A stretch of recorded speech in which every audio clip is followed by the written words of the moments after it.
Hello, this is Matt on the Moon Lambeau channel. XRP co-creator, David Schwartz, has been rather active on the Twitters today, dropping a whole bunch of knowledge in terms of what it would take for the XRP ledger to fork. And he effectively stated things would have to go pretty horrendously wrong for anything along these lines to happen. And he cites comparatively how the XRP ledger functions compared to like Bitcoin, for example, here. But this all stems from talk within the community about the idea of Ripple.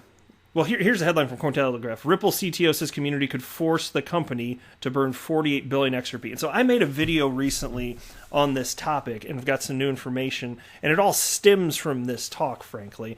Like, what would it take? How would that functionally happen?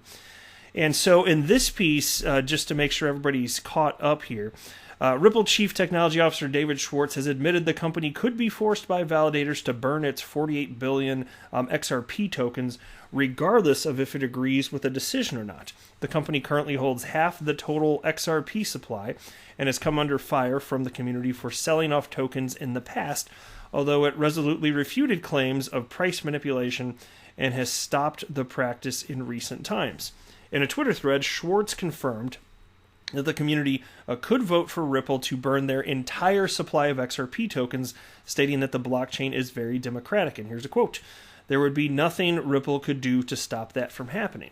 And so then there was this separate thread here, and it was actually started by XRP community member Galgatron, and he ran a poll here. And he wrote, should the XRP ledger validators vote to empty out Jed McCalebs XRP balance because he's only causing harm and never actually contributed to XRP success in a meaningful way, representative of a supposed Ripple founder? And so Jed McCaleb, for those not in the know, because I know that there are a lot of new XRP community members that are listening right now. It's very clear to me we've had quite the influx of new people over the last few weeks, and so welcome if you are one of them. Jed McCaleb is the brainchild of XRP. He's the one that came up with the whole concept, and then he, along with David Schwartz and Arthur Brito, created it. And then Jed ended up having a falling out with Ripple, the company, and moved on and started a different project here. And so a lot of people not so happy with him. And the community's pretty well split. So this poll here, which I decided to respond to myself, should we, if you could, and you can't, but should the XRP ledger validators vote to empty out Jed McCaleb's XRP balance because he's only causing harm? I should have stated I don't think it's realistic that would happen. And so I said no, because initially, the way it initially struck me, just the idea of deleting Jed McCaleb's XRP, it just, like, the XRP he owns, like, that's legally his asset, and taking somebody's asset or destroying it just seems incredibly immoral. And so that's the way it struck me. Now, I've got an open mind, though, so I'd be willing to be persuaded if somebody can articulate a pretty strong case. But I'm just sharing with you, and I haven't spent a ton of time thinking through it additionally. But to me, it really just struck me as that doesn't seem right. In fact, we wouldn't even have XRP if it weren't for him. So I'm just saying here. But anyway, David Schwartz ended up jumping into this thread, and so I want to take it from the top here because it's interesting. Anytime I've got a chance to learn from David Schwartz, since he's one of the creators of the XRP ledger, I take advantage of that. And I want to share it with you because I think you'll enjoy this as well. Somebody named Michael wrote, in response to Galgatron, his poll there, out of curiosity, how many validators would need to vote on this to do it? And Galvatron responded, 80% of them. Michael responded, thanks, and how many validators are there nowadays? Galvatron responded, 35.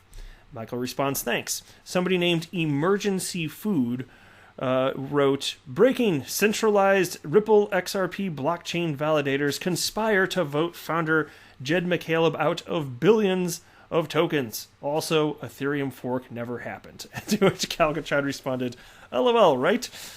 And so Michael jumped back in here and then wrote, I was more just running the numbers on how many validators it takes to move someone else's XRP. 28. That's wildly small for such a valuable asset, no? And aren't some or many of those validators controlled by the same party? Fair questions. Galgatron wrote, actually no. Other than Ripple, who started with all of the validators and has been consistently lessening their presence, the intent was that UNL members scrutinize adding new members with the sole focus of anti-collusive know your server principles. And so Michael responded to that. So no more than 28 validators to change ownership. Got it. Has anyone ever called for such collusion, as you put it? And this is where David Schwartz jumped in. And he wrote the following. Note that this change would only be seen by those who agreed with those 28 validators. A validator you don't agree with, from your point of view, does not exist. You only let a validator choose between two options you consider equally good.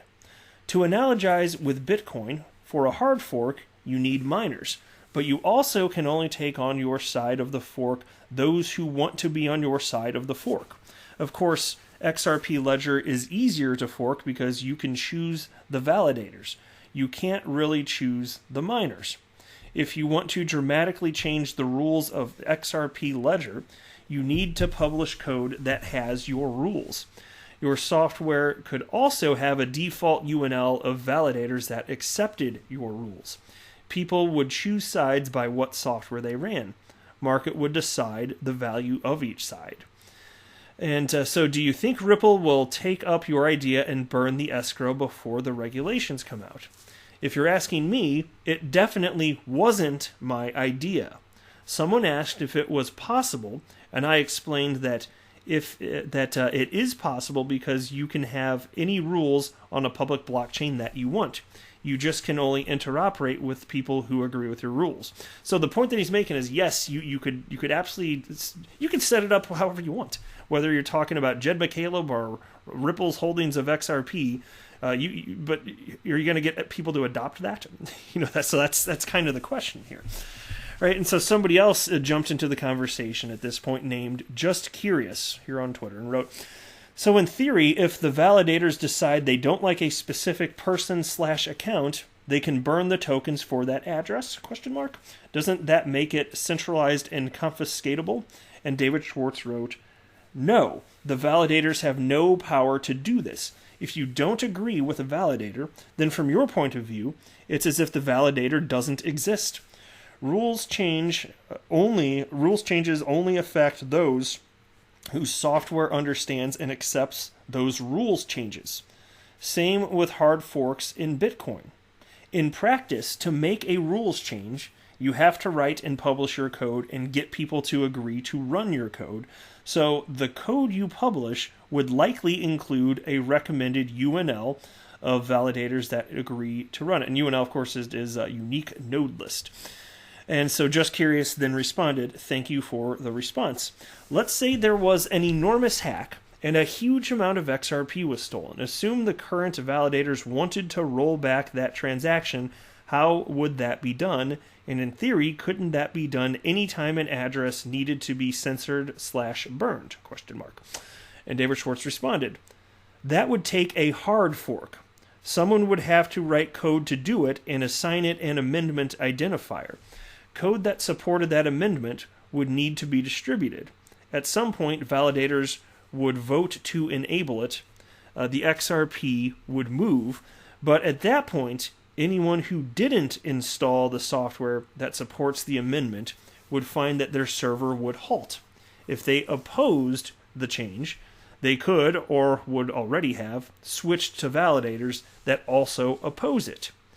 And so Galgatron jumped in here, and I think this was useful to anybody reading this thread because it added clarity, but he wrote, to clarify, you're speaking about a software hard fork as in incompatible with prior versions, as opposed to a network fork, which is the second aspect you allude to. And so it's interesting to think through this because I don't spend a ton of time thinking about or covering as much of the tech stuff on this particular channel.